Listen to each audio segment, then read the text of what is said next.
Ok. Olá, namastê. Então a gente está aqui, né? Essa parte aqui nós não vamos seguir nenhum roteiro, né? Do texto que nós estamos estudando, que é o Bhagavad Gita. Porém, o tema está relacionado, né? É um estudo paralelo, mas é totalmente ligado um ao outro. E a questão dessa série é a natureza de Deus, né?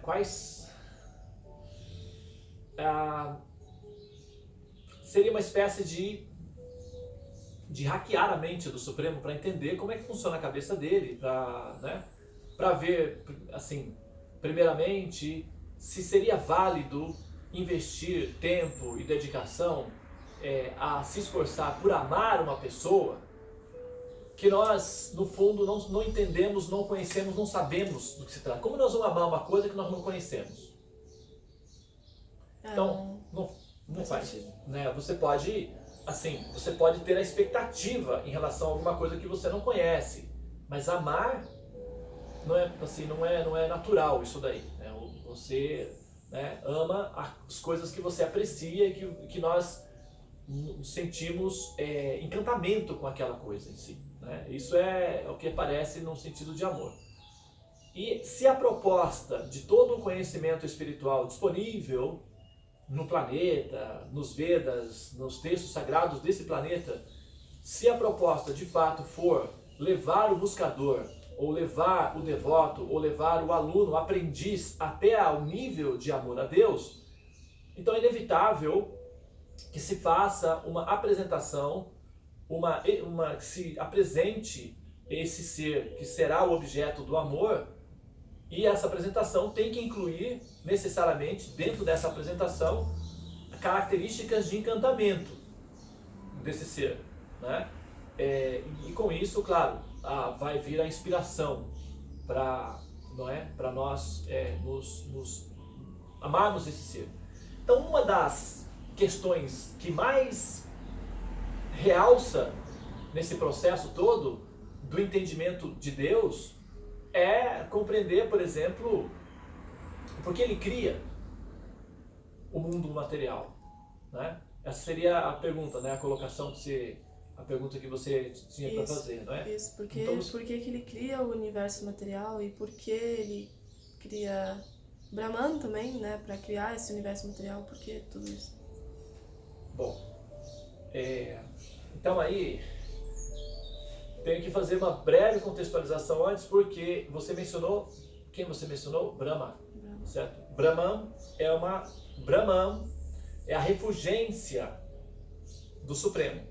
Chama-se Brahman Jyoti, a luz do Brahman, ou no Brahma Jyoti é a refulgência do Supremo. O Brahman é o Supremo, o absoluto, né?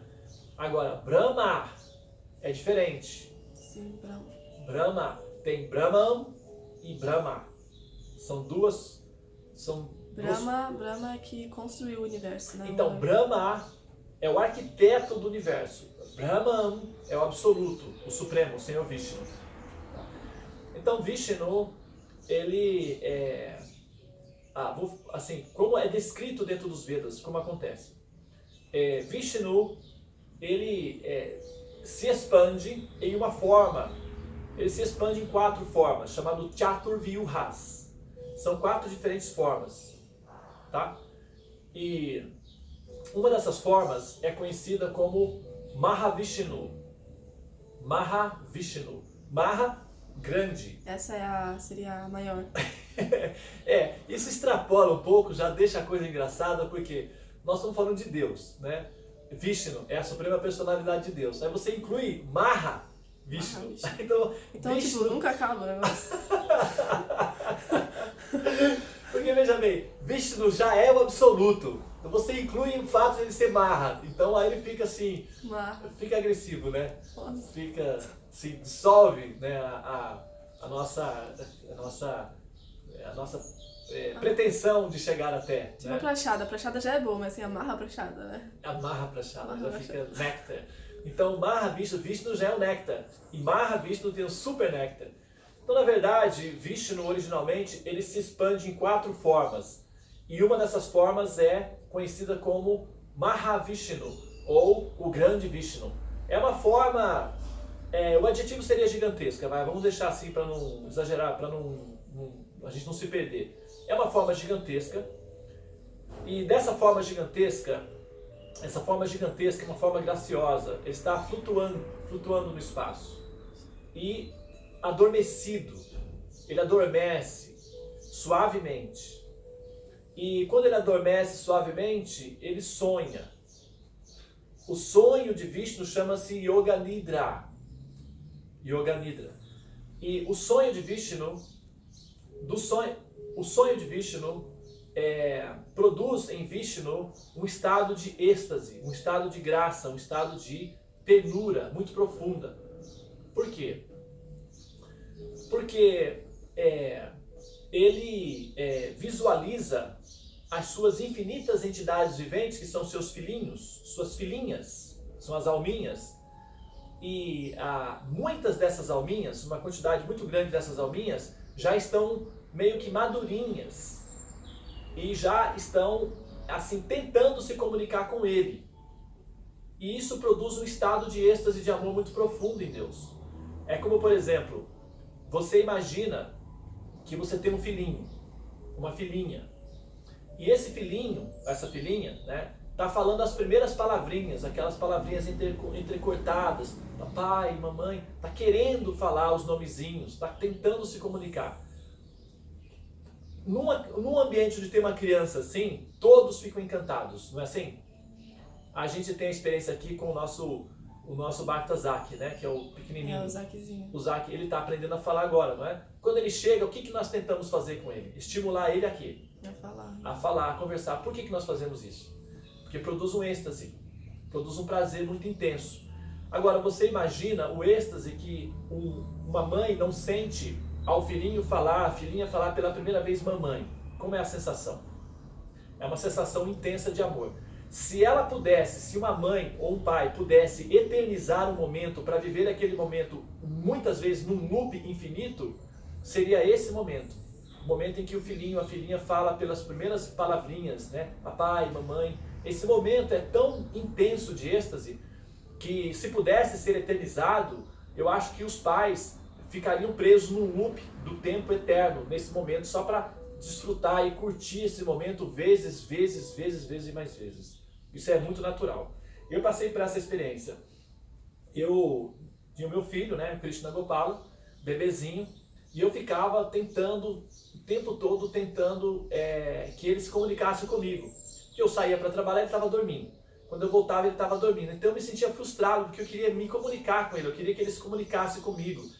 Então eu chegava em casa e ficava mexendo nele para acordar ele, para ele poder se comunicar comigo, porque o meu prazer em ver ele lá deitadinho dormindo era muito gostoso, mas ver ele tentando falar comigo, tentando se comunicar comigo era muito mais gostoso. E a minha esposa ficava chateada comigo porque eu acordava o bebê sempre que eu chegava do trabalho, porque eu queria conversar, queria interagir com ele, né? E ela ficava brava comigo, mas eu não estava nem aí, porque eu curtia aquilo. E eu gostava tanto disso que eu ficava o tempo todo tentando fazer com que ele falasse alguma coisa, que a primeira palavra que ele falou não foi mamãe, foi papai. Nossa, a minha esposa ficou arrasada, chorou, ela chorou o dia inteiro. Como que pode isso? Eu passo o dia inteiro com ele, ele não fala. Eu falo, toda vez que ele olha pra mim, ele me chama de papai, ele me chama de mamãe. Ela ficou super triste com isso daí, pobrezinha, mas depois ela superou, né? Porque depois que ele começou a falar mamãe, ele superou o papai e ficou só no mamãe. Até hoje só fica nessa história de mamãe. Ele é o filhinho da mamãe agora. Mas, assim, a questão é que a experiência, né, original é essa. O prazer é muito grande, é gostoso isso daí. É muito mais prazeroso ver o filhinho falando, interagindo, se movimentando, do que dormindo. Dormindo é gracioso, mas ele se comunicando é muito mais intenso. Então, assim, dentro do corpo de um homem, tem um útero, né? É o útero que fica na região cientificamente conhecida como, não quero nem mencionar aqui, mas são os testículos, né, masculino. Aí é a região onde é o útero masculino. E nessa região, que é o útero masculino, fica armazenado num berçário imenso, uma quantidade de mais ou menos 400 a 500 milhões de bebês. E eles ficam num berçário, adormecidos, numa sopa, que é o sêmen. E são nutrientes, eles se alimentam, recebem todos os alimentos que precisam e ficam ali como bebezinhos dormindo. Como se fosse naquele filme Matrix, mais ou menos aquilo. Eles ficam se alimentando do sêmen, que é nutrientes. E acontece que quando ocorre o relacionamento sexual, esses bebezinhos são todos despertados, são todos ejetados para fora da incubadora, do útero masculino, e vão para o útero feminino. Daí continua aquele processo que a gente já conhece. Mas os bebês ficam dormindo. Quando o bebê vai para o útero feminino, ele então vai criando uma estrutura para ele conseguir despertar. Quando ele sai do útero feminino, então ele volta ao pai. Só que ele volta muito mais potencializado, muito mais evoluído, muito mais completo. Não já mais adormecido. Ele já volta com o potencial de se comunicar com o pai original, né? No caso, o filho. Com o tempo, esse serzinho que estava adormecido no interior do corpo do pai, passa a se comunicar com o pai. E esse processo todo é o que nós chamamos de nascimento, crescimento, etc.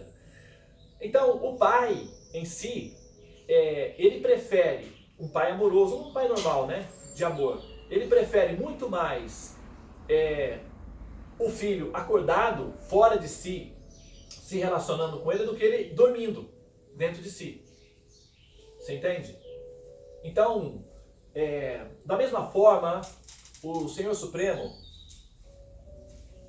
a Suprema Personalidade de Deus, dentro de Deus existe uma quantidade ilimitada, uma quantidade infinita de filhinhos, são as almas, somos nós.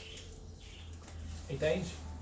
Então, para esse ser, o prazer que esse ser sente vendo, ou as entidades viventes se relacionando com ele, é muito maior do que saber que elas estão potencialmente dentro deles adormecidas. Só que no caso de um homem, de um personagem humano, é uma quantidade limitada, são mais ou menos 500 milhões. Mas na pessoa original, essa quantidade é ilimitada. Então, e cada vez que um homem gera um filho, é um por vez. A Suprema Personalidade de Deus pode gerar ilimitadas, todas de uma vez só. Então, a quantidade de êxtase que o Senhor Supremo sente quando essas entidades vivas estão madurinhas e já começando a se reciprocar, tentando falar e tentando entender, interagir com ele, produz o mesmo êxtase, a mesma categoria de êxtase que um filhinho quando está tentando falar as primeiras palavrinhas para o pai e para a mãe. Por isso que o Senhor Supremo, ele não consegue parar de gerar, de expandir as almas, porque é um êxtase tão intenso que ele quer sentir isso vezes, vezes e mais vezes. Então ele expande as entidades viventes infinitamente. Um pai e uma mãe, por exemplo, quando o filhinho fala as primeiras palavrinhas, eles sentem um êxtase tão intenso que, se eles pudessem, eles teriam 50 milhões de filhinhos. Então esse universo vai sempre existir? Sempre existir, eternamente. Nunca ele vai parar de existir. Todas as potências do Senhor Supremo são eternas. Mas isso é uma potência do Senhor Vishnu, né? É uma potência, a potência criativa. É a potência que ele está um pouco adormecendo. Assim. Então, esse é o Mahavishnu, ele está adormecido. Então ele entra no estado de transe, que é o Yoga Nidra, e ele sonha. Nesse sonho, ele vê as entidades viventes no futuro. Ele imagina os filhinhos no futuro, já acordados, se relacionando com ele, reciprocando com ele. Então ele fica em êxtase. É como um casal, por exemplo, um casalzinho que se junta, né? E fica imaginando o filhinho, como é que seria, vai ter o seu narizinho, vai ter a sua... Né? E fica empolgado, fica emocionado, imaginando o futuro, como seria o casal com um filho ou uma filha. Dá uma emoção, um êxtase. E esse êxtase chama-se amor. Como o amor originalmente vem de Vishnu, quando ele pensa em termos, ele medita no futuro, as entidades viventes, os filhotinhos ou as filhinhas florescidas e amadurecidas e conscientes e despertas, o sentimento é intenso de amor. Então, ele fica num estado de condicionamento de amor. E ele quer experimentar isso vezes e mais vezes, ilimitadamente, intensamente. Por isso que ele sempre sonha com elas. E no momento em que ele sonha, chama-se Yoga Nidra. Então ele abre, a descrição é que ele abre um pouquinho os olhos. Um levezinho, sabe como a pessoa está sonolenta assim? Quando ele abre os olhos, ele ejeta dos poros de Vishnu, saem infinitos universos, numa respiração, numa transpiração. Ele sente esse êxtase, ele transpira. Quando ele transpira em êxtase, os universos saem dos poros do Senhor Supremo. Se manifestam dos poros do Senhor Supremo. E a quantidade de universos é ilimitada, é infinita. Quando os universos se manifestam, dos olhos do Senhor Supremo, as entidades vivas são ejetadas nos universos. E ao mesmo tempo que ele faz isso, ele transmite conhecimento também, né? Ah, aí vem. Porque, veja bem, toda entidade vivente tem o potencial de conhecimento. É Sat, Chit, Ananda. Sat, eternidade, Chit, conhecimento. E Ananda, bem-aventurança. Então, toda entidade viva, todo pacotinho já vai com um pacote de conhecimento junto, em potencial, como uma semente.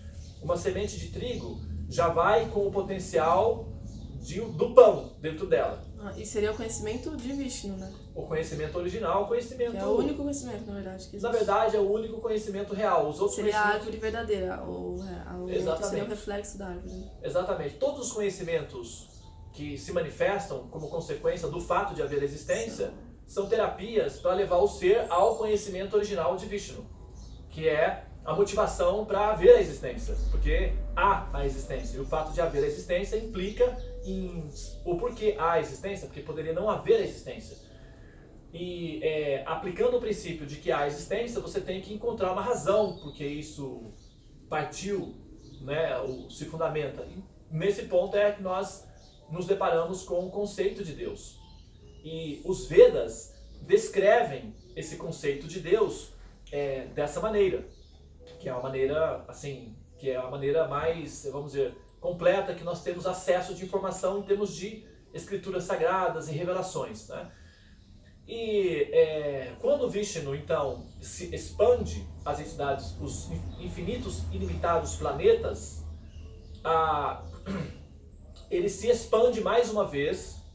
Então, da expansão de Mahavishnu, ele expande uma outra forma dele, chamado Garbo da Caixa e Vishnu. Garbo, que significa oceano.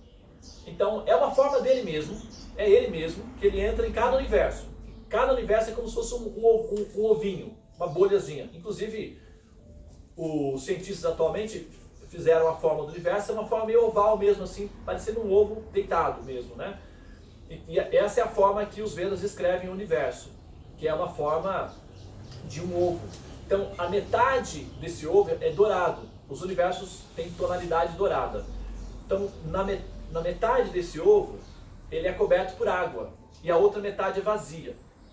Então esse Vishnu se deita nesse oceano também, sobre uma cama feita por uma expansão dele mesmo, chamado Ananta Shesha, que é semelhante a uma serpente, né? É macia, é graciosa, e é o serviço dessa forma de Vishnu é abraçá-lo como uma mãe amorosa, só que é na forma de uma cama.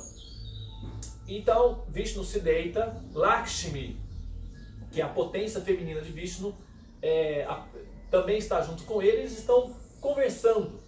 E enquanto eles conversam, no momento de descontração e de amor familiar, que é um casal, ela massageia os pés de Vishnu. Os pés e as pernas. Eles ficam batendo papo, conversando amorosamente. E enquanto eles conversam, do ventre de Vishnu surge uma flor de lótus, um caulezinho. Esse caulezinho sobe.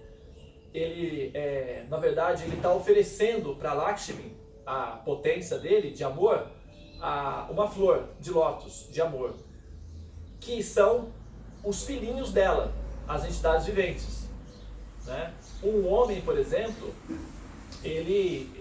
o prazer que um homem sente é dar filhinhos para a esposa. A esposa o encantamento de ter filhinhos parte do princípio feminino.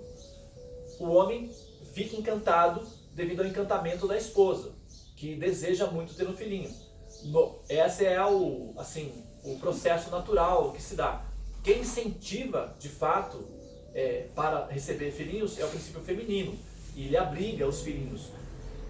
Em Vishnu, esse princípio feminino chama-se, a Shakti, chama-se a Devi, ou Lakshmi, a deusa da fortuna, que é uma potência de Vishnu, é a potência feminina. Então ela é a mãe original das entidades viventes, e devido ao amor que Vishnu sente por ela, a inspiração para gerar entidades viventes incrementa ou aumenta ainda mais. Então eles ficam ali, os dois, eles estão tendo um momento de ternura, e desse momento de ternura surge uma flor de Vishnu, que é a expressão do amor que ele sente por ela, pela Devi, que é a potência feminina dele mesmo, a parte feminina de Deus. Bom, sobre essa flor aparece um filhinho, o primeiro filhinho. Esse é Brahma, aquele que você mencionou.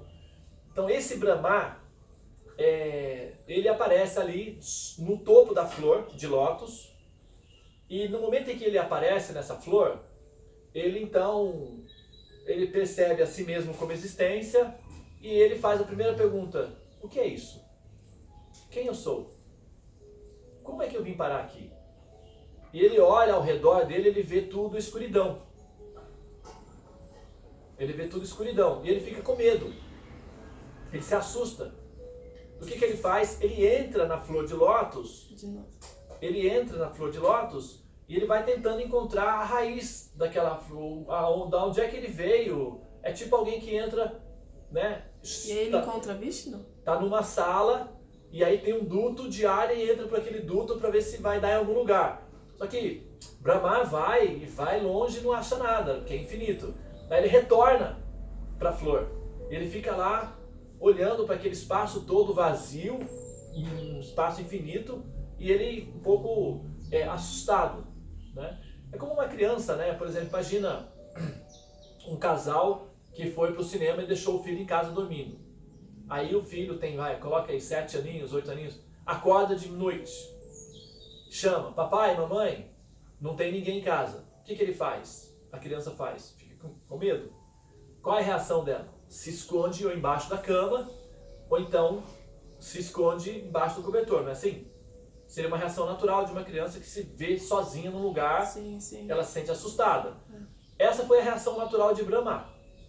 Ele se viu num imenso espaço vazio, escuro, e ele ficou com medo. E o que ele fez? Entrou para dentro da flor de lótus, como uma criança que entra embaixo da cama.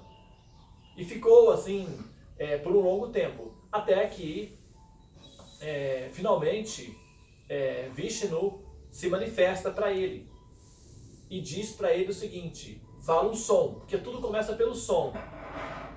Então Vishnu, o som sai e Brahma ouve. Tapasya. Tapasya significa medite, acalme-se, relaxe, controle-se, medite. Então, quando Brahma ouve essa palavra, ele então se acalma, ele já não se sente mais sozinho, porque alguém falou com ele. Então ele segue a orientação, ele senta e fecha os olhos e medita. Ele fica só respirando, isso vai acalmando ele, o medo dele vai passando, ele vai ficando mais calmo, daí é que vem o princípio da yoga, ele vai ficando mais tranquilo, e no momento em que ele está já estabilizado emocionalmente, ele então, Vishnu, aparece pessoalmente para ele. Só que antes de Vishnu aparecer pessoalmente, é assim: Mahavishnu, o Vishnu deitado com a Lakshmi, e desse Vishnu deitado com a Lakshmi, uma outra forma de Vishnu se manifesta, que é o chamado Kshiro, da caixa aí Vishnu. Kshiro significa leite ou néctar. Então essa forma de Vishnu é a forma que é o pedagogo para cada entidade vivente. Pedagogo, originalmente, palavra grega, que significa aquela pessoa que acompanha a criança até a escola. Na época da Grécia Antiga, um servo, que era um cuidador, pegava a criança da casa da pessoa e levava a criança até a escola do mestre. Depois pegava a criança e trazia de volta para casa. Esse cuidador, que hoje seria o pessoal que transporta a criança na van escolar, né? Esse ser, essa pessoa era chamada o pedagogo. Ok? Então, o pedagogo ficou agora como, né, o educador. Mas a forma Kshiro, a forma de Vishnu, ou a forma de Deus, que acompanha cada entidade vivente, é chamada Kshiro, é o pedagogo, que vai junto com cada entidade vivente para ela não se sentir sozinha, não se sentir abandonada. É aquilo que nós entendemos como sendo Deus no coração. Entendeu? Acompanhou? Deu para pegar a ideia? Bom, então, eu vou dar uma pequena pausazinha aqui, porque a Kiara, ela está emocionada, ela está ali atrás, ali emocionada e chorando, né, de emoção. Quando a gente fala, né, de Deus, quando a gente começa a compreender como Ele faz, né, os cuidados dele, então esses sentimentos acontecem, afloram, né, porque tá tudo muito envolvido com amor, então acaba a gente, né, assim sendo tocado no coração. Mas eu vou dar sequência aqui, tá bom? Então essa forma de Vishnu, que é o pedagogo para cada entidade viva, é uma forma de Deus para cada uma delas. Para cada uma de nós tem uma forma de Deus no coração, é uma expansão de Deus. E é ilimitada, cada um de nós tem um. Em Vishnu, em Brahma também, né? Vishnu se expande, ele entra no coração de Brahma, e do coração de Brahma ele vai ditando, né, as orientações, ele vai orientando, ele vai se acalmando. Quando ele fica bem calmo, então Vishnu, esse Kshiro que está no coração, se manifesta pessoalmente para ele, de frente para ele, e Brahma abre os olhos, Vishnu então sorri para ele e diz: meu querido filho, você está de parabéns, eu estou muito contente com o seu esforço, agora nós temos uma missão importante para fazer juntos. Eu estou com essa quantidade de filhinhos e eu preciso que elas despertem e você vai me ajudar a fazer isso, povoando o universo. Só que nós precisamos de uma estrutura para recebê-las. Elas são criancinhas, bebezinhos, e querem brincar e se divertir e vão aprontar muito. Então, vai bagunçar o quarto, vai dar trabalho. E você é o meu assistente, né, para esses assuntos. Então, por favor, crie as formas do universo que as entidades viventes, as minhas filhinhas, os meus filhinhos estão chegando. Só que antes delas chegarem, é preciso que haja uma estrutura para que elas possam serem recebidas. Você pode, por favor, me auxiliar nessa importante missão?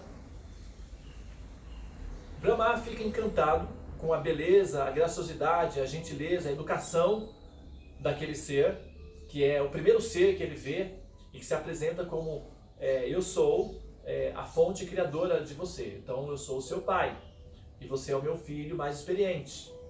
E eu preciso da sua ajuda, porque os seus irmãozinhos estão vindo e eu preciso que você me ajude a cuidar dos seus irmãozinhos e das suas irmãzinhas. Eles vão dar muito trabalho. Então, vamos à obra. Está disposto? Ele diz: sim, estou disposto. O que eu devo fazer? Bom, o conhecimento, todas as informações serão transmitidas para você agora. Depois, você será inspirado internamente, eu te inspirarei internamente a como fazer. Não se preocupe, tudo já está organizado, tudo foi preparado, você não vai ficar sem assistência nenhuma, tá? Ele então aceita a missão. Esse Brahma, ele tem 4 cabeças. Cada cabeça é como se fosse um computador, um processador. Então é uma rede de processadores interligados, muito poderosos. Então quando o Vishnu desaparece, Brahma, então, com os olhos fechados, começa a receber os Vedas pelas 4 direções. Das 4 direções aparecem sons. dos hinos védicos. E Brahma vai absorvendo tudo. Semelhante ao processo lá do filme que você assistiu, O Homem que Conheceu o Infinito.